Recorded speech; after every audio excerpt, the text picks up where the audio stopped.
Bonjour à tous, mon nom est Muriel Jean-Jacques, je suis coach en motivation et performance et bienvenue sur Speed Coaching. Alors, cette semaine, nous allons parler dans notre nouvelle série de Speed Coaching, nous allons parler en fait d'être honnête et d'être vrai avec soi-même.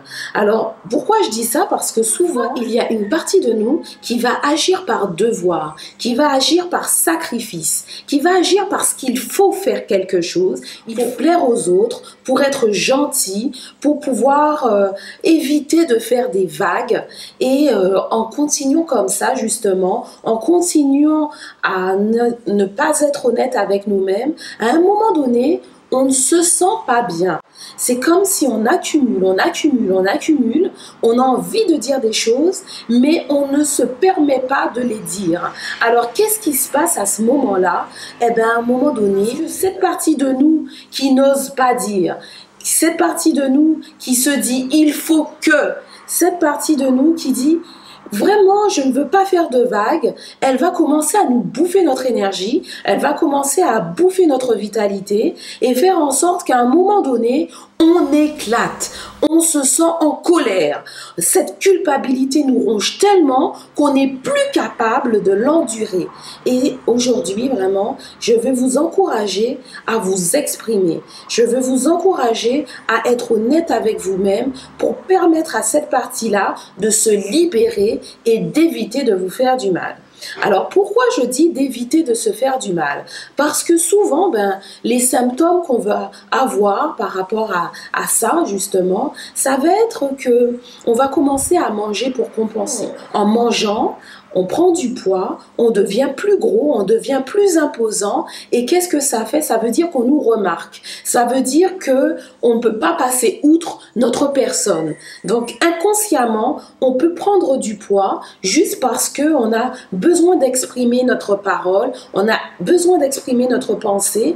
Et il suffit juste de l'exprimer pour éviter de manger nos émotions comme ça en utilisant la nourriture. Le deuxième point que je trouve aussi important, c'est que l'on va commencer à dormir mal parce que justement on ressasse toutes ces pensées-là qu'on n'a pas encore dites. Alors on va les ressasser, on va dormir mal et justement on va être de plus en plus fatigué, de plus en plus aigri, de plus en plus à fleur de peau et on ne veut pas ça parce que justement on va être proche de l'explosion. Le troisième symptôme aussi qui peut arriver, c'est qu'on va développer en fait des boutons, de l'eczéma, toutes sortes de choses qui sont apparentes au niveau de notre visage, au niveau de notre corps. Pourquoi? Parce qu'à un moment donné, notre corps en a tellement marre de faire plaisir à tout le monde qu'il va vouloir repousser les gens.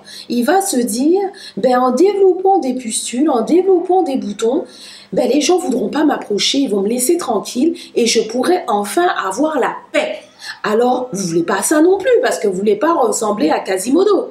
Donc, là encore, l'utilité de pouvoir s'exprimer et de pouvoir parler. Donc ça, c'est un échantillon un petit peu des symptômes que vous pouvez avoir justement lorsque vous vous exprimez pas, lorsque vous parlez pas. Alors, bien évidemment, vous avez bien compris qu'il faut vous exprimer.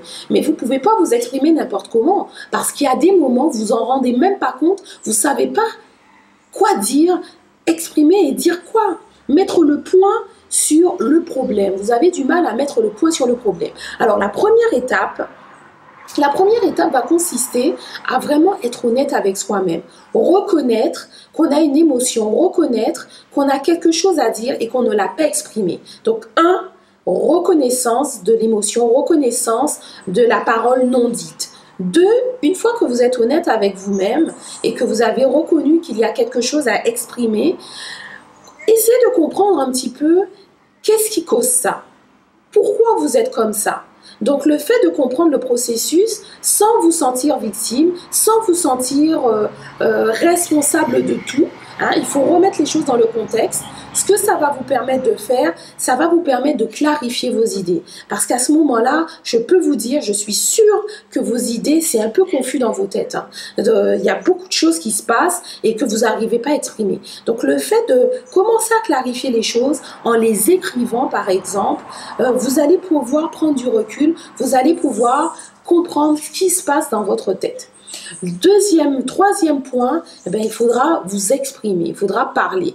Alors, Je vous invite tout d'abord parfois à parler une tierce personne. Par exemple, c'est à ce moment-là que moi, je peux intervenir en tant que coach pour pouvoir vous écouter, pour pouvoir vous guider, pour pouvoir aussi vous dire que, par exemple, à tel niveau, vous êtes en train de vous victimiser ou à tel niveau, vous êtes en train de rejeter toute la responsabilité sur votre équipe, sur votre famille ou sur une tierce personne et qu'il faut aussi prendre vos responsabilités.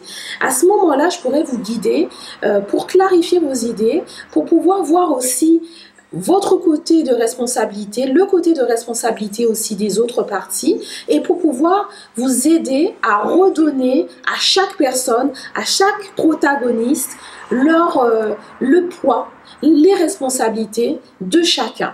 Et dernière étape, bien sûr, en parler à votre entourage, en parler à votre équipe, en parler à la personne avec laquelle vous avez du mal à vous exprimer. Alors, ce que ça va faire, ça va être vraiment libérateur pour vous. Ça va vous permettre vraiment de pouvoir souffler. Ça va vous permettre d'enlever tout ce brouhaha dans votre tête et de vous libérer par rapport à ça. Et en fait, ça va être très libérateur parce que souvent, un des gros symptômes du fait de ne pas pouvoir s'exprimer, c'est qu'au fur et à mesure d'accumuler, ce qui se passe, c'est qu'on n'avance plus dans nos projets. Et vous ne voulez pas ça. On se sent comme arrêté. On commence à procrastiner. Alors le fait de pouvoir parler, le fait de pouvoir vous exprimer librement, le fait de pouvoir dire les choses à votre équipe, à votre famille, à vos amis, ça va créer des relations vraies, ça va créer des relations où vous allez vous sentir à l'aise et ça va créer en fait un moteur pour pouvoir activer le changement et devenir vraiment inarrêtable dans vos projets.